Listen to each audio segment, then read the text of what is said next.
Hello, early childhood families. This is a short video to help you understand your early childhood fall report card that you are receiving this week. There are a couple of components that are important to understand, and the first is performance levels. When we are looking at performance levels, what they do is define how students are working and making progress toward a standard. There are 3 levels that can be used to determine that performance, and they are exploring, developing, and building.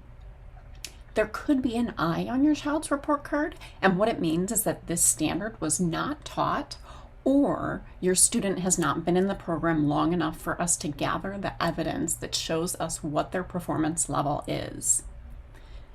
And then in this presentation, we're going to talk about age cycle expectations, because we know that you're getting the same performance level descriptors for different age students, and we want you to understand what that looks like in terms of teaching and learning and what students show us to determine their level of proficiency. This is the view of what you're going to see when you get the report card in trimester 1. We are only assessing social emotional standards in the fall, so you'll see that everything else down below for things like language arts, math are grayed out. You'll also see the performance descriptors, E for exploring, D for developing, B for building, and I for insufficient evidence. These performance descriptors describe the small steps that students make as they work towards mastery of a certain standard. What is not included in this report are age cycle expectations. These are what a student might show you based on their age as they work towards mastery of any given benchmark. Standards in early childhood cover students between the ages of 3 and 5 years old, but there are certain ways that a 3-year-old might be interacting with a standard that are different than a 4 or a 5-year-old. These are called age cycles. And age cycles are based on the age of the student on September 1st of the current school year. You might have a child that's 3 years old and they're in age cycle 2 because on the 1st of September of this school year, they were 2 years old.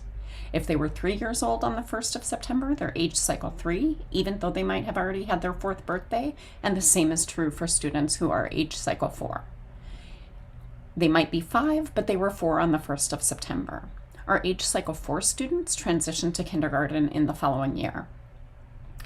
Now, these are the standards, and this is a little bit more about the age cycle expectations. What you can see in the top row are the standards that are being assessed this term, and what we've added for your understanding is what it might look like for different age cycle students.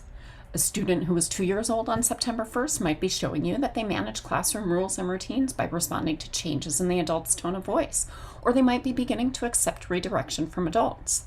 A student who is age cycle 3 is accepting redirection from adults and beginning to manage classroom rules and routines and transitions with minimal reminders. In age cycle 4, we're hoping that students are able to manage classroom routines with occasional reminders and that they can take those rules and routines and apply them to other situations. For example, if they go to a different area of the building, like the LRC, to read a story, they understand that those same classroom rules apply in other settings within the school. You can revisit this slide to understand what age cycle expectations would be based on any standard. These are the first 4, and I'm going to show you the next slide, which are the following 5 standards that are being assessed this term.